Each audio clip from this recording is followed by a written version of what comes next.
1 bulan sudah corona menghentikan seluruh aktivitas kegiatan kita. Birokrasi kacau balau. Perusahaan gulung tikar. Rakyat kecil putus harapan. Hanya dari kita perubahan bisa dimulai. Mari bersama lawan corona karena Indonesia bisa. Assalamualaikum warahmatullahi wabarakatuh.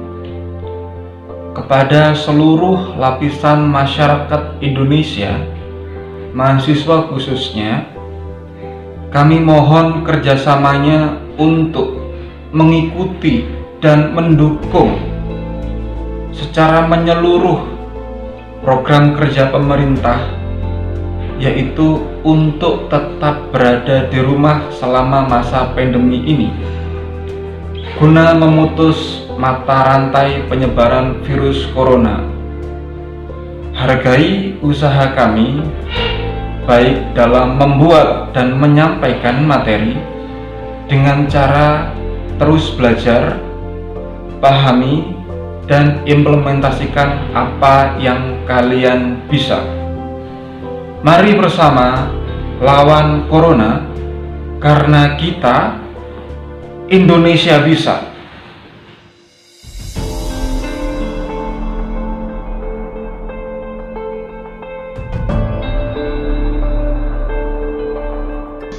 Jika kalian mencari review materi dalam perspektif ilmu sosial, saya rekomendasikan channel ini cocok untuk kalian semuanya.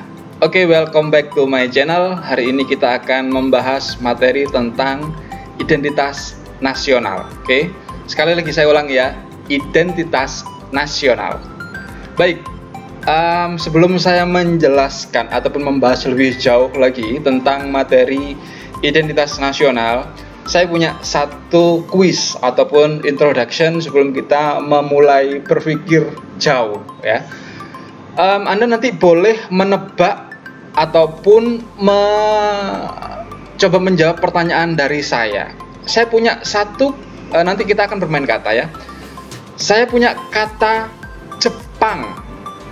Apa yang ada di dalam pikiran Anda? Sudah? Berikutnya, saya punya kata Prancis. Oke. Berapa kata yang bisa Anda jelaskan? Dan yang terakhir, saya punya kata Amerika. Apa yang bisa Anda jelaskan, yang Anda tangkap? Berapa banyak kata yang bisa Anda sebutkan? Saya seperti Dora sepertinya, cari berapa kata. Oke, kita lanjutkan. Ya, jadi identitas nasional itu ketika apa yang saya jelaskan tadi, Anda mampu menjawab, Anda mampu merespon, mengingat. Oke, jelas ketika saya mengatakan kata Jepang, mungkin di benak Anda sakura, mungkin di benak Anda samurai. Ketika saya menyebutkan kata Prancis, yang ada di benak pikiran Anda romantis, Eiffel, dan seterusnya. Begitu pula dengan Amerika. Itulah yang dikatakan sebagai identitas. Ya, hari ini saya akan coba mengawali pembahasan itu dengan membangun pola pikir ataupun pemahaman Anda mengenai tema kita identitas nasional. Jadi identitas itu ada dua kata, ya, ada identitas dan nasional. Oke, identitas itu memiliki arti yaitu pengenal, pembeda, ciri, kekhasan seseorang, ataupun yang terakhir merujuk pada pembahasan karakter. Lalu pembahasan nasional sendiri yaitu merujuk pada rasa cinta terhadap tanah air secara mendalam. Oke. Lalu apa yang dikatakan identitas nasional secara keseluruhan? Identitas nasional secara keseluruhan, kalau Anda memahami ataupun Anda mungkin ingat pembelajaran waktu SMA dulu, yaitu ciri khas yang dimiliki oleh setiap negara. Betul memang, tapi saya perlu menjelaskan di sini untuk membangun penalaran logika Anda secara mendalam. Dari mana itu didapatkan? Didapatkan dari yang namanya karakter. Oke. Jadi identitas itu diperoleh dari karakter yang sangat kuat dalam masing-masing individu seseorang, sehingga membentuk yang namanya pembeda. Pembeda inilah yang kemudian bergulir menjadi identitas. Identitas yang seperti apa? Identitas yang melingkupi nilai-nilai nasionalisme. Oke, sampai sini Anda sudah cukup jelas tentang identitas nasional. Oke, baik, saya lanjutkan berikutnya. Setelah Anda mengetahui definisi, kita juga harus memahami apa itu faktor pembentuknya. Oke. Ketika Anda mengatakan faktor pembentuknya adalah contohnya mata uang, contohnya bahasa, contohnya lambang negara. Betul, itu adalah bagian dari pembentuk. Tapi di sini yang mau saya sampaikan lebih mendalam lagi, yaitu faktor pembentuk identitas nasional yang pertama, yaitu membahas tentang geografi. Oke, kenapa harus geografi? Ya, geografi itu adalah modal utama karena kita berbeda dengan negara-negara yang lainnya. Indonesia terletak di gugusan ataupun kepulauan ataupun letak koordinat tertentu dengan memiliki bentuk ataupun bentang alam yang berbeda tentunya dari yang lainnya. Itu akan berpengaruh terhadap potensi kekayaan sumber daya alam di dalamnya. Oke, sehingga itu menjadi modal utama ketika membentuk yang namanya identitas nasional. Bisa dipakai logikanya ketika Indonesia itu petanya tidak seperti halnya yang hari ini Anda gambarkan. Atau ketika Kalimantan itu gambarnya bukan seperti singa, abstrak misalnya, Anda pasti tidak akan mengira bahwasanya itu adalah bagian dari Indonesia. Oke, jadi geografi itu poinnya sangat penting sekali. Berikutnya yang kedua, yaitu tentang sejarah. Masih ingat dong tentang pembahasan sejarah? Ya, sejarah itu berkaitan dengan yang namanya masa lalu, masa lampau. Oke, terkait dengan kemerdekaan, terkait dengan momentum, itu bagian dari sejarah. Sejarah di sini saya juga akan jabarkan pembahasan sejarah itu. Yang pertama, apa dalam hal apa? Satu, adanya perasaan senasib, sepenanggungan. Oke, karena kita memiliki rasa sepenanggungan, muncullah penyusunan komitmen kita untuk membentuk yang namanya Indonesia Merdeka. Oke. Berikutnya apalagi? Berikutnya yaitu kendala yang sama. Kita sama-sama memiliki masalah problem yang sama. Oleh karena itu ada membentuk komitmen untuk menciptakan suatu visi, misi, tujuan tertentu. Oke. Dan berikutnya apalagi? Berikutnya adalah tujuan yang sama, teman-teman semuanya, viewer semuanya. Jadi tujuan yang sama inilah yang menjadi tombak untuk menciptakan suatu gerakan yang namanya gerakan merdeka. Kita komitmen untuk merdeka. Sehingga itulah yang kemudian membentuk bagian dari identitas kita. Oke. Lalu apalagi setelah pembahasan sejarah? Ya, jadi kalau kita membahas tentang faktor pembentuk identitas itu sebenarnya cukup banyak, tapi saya akan coba meng-highlight yang menjadi topik terpenting. Tadi kita sudah menyebutkan dua hal ya. Saya lanjutkan poin yang ketiga, yaitu keberagaman.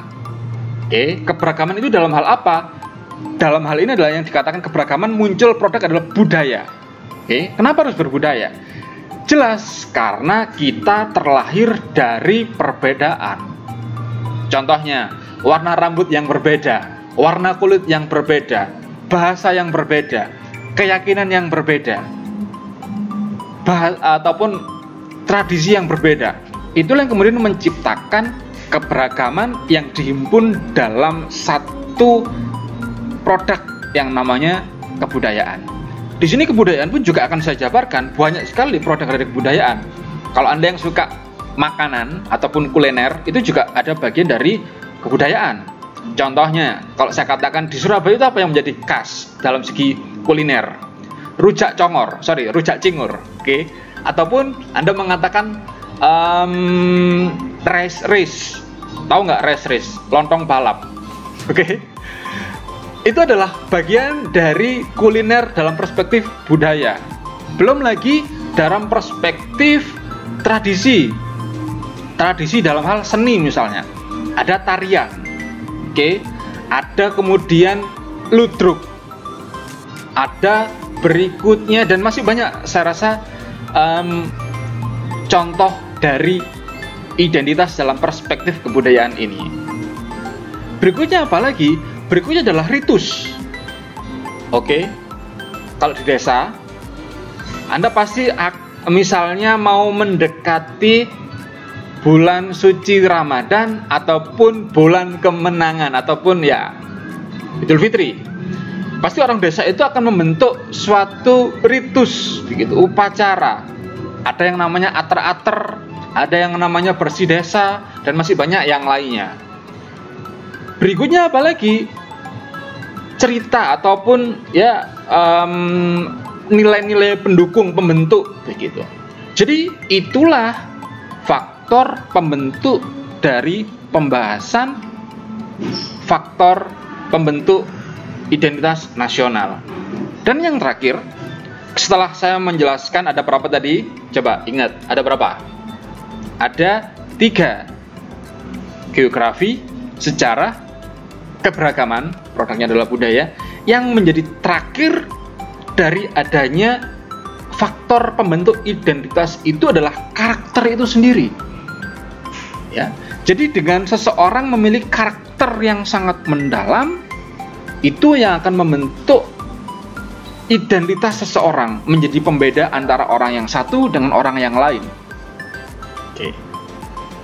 Jadi materi ini cukup menarik bukan untuk dibahas begitu. Ketika nanti cari contoh-contoh yang lainnya berkaitan dengan faktor pendukung pembentuk yang tadi saya katakan, bisa saya kasih contoh misalnya apa sih yang menjadi identitas orang Surabaya kalau Anda menjadi orang Surabaya asli tulen? Apa? Bukan kasar, tapi lebih reaksioner. Reaksioner itu berbeda dengan kasar ya. Kalau reaksioner itu geraknya cepat, begitu. Itu adalah bagian dari identitas. Dari mana itu didapatkan? Jelas ada latar belakang histori. Ya. Hotel Mojopahit ataupun Hotel Orange itu menjadi saksi bisu ketika pembahasan kemerdekaan ataupun usaha arek Surabaya dalam melawan penjajah. Dan itu pada akhirnya akan membentuk bagian dari karakter warga Surabayanya. Oke. Satu contoh saya kasih. Selebihnya Anda nanti bisa cari sendiri. Oke. Jadi saya rasa untuk membahas tentang materi identitas nasional itu cukup mendalam dan Anda juga membutuhkan banyak referensi untuk memperdalam pengetahuan Anda. Saya rasa materi ini saya cukupkan sampai di sini. Oke. Ketika Anda mendengar ataupun melihat video saya mendapatkan banyak informasi, banyak mendapatkan manfaat, boleh kita bersama-sama menjadi agen perubahan untuk menyebar kebaikan, termasuk menyebarkan video pengetahuan ini. Oke. Saya rasa itu, dan juga jangan lupa saya pesankan kepada Anda terus belajar, implementasikan apa yang kalian ketahui dan jadilah bagian dari agen perubahan. Karena dari situ kemajuan ataupun perubahan itu bisa dimulai dari siapa? Dari Anda sendiri. Saya akhiri. Assalamualaikum warahmatullahi wabarakatuh.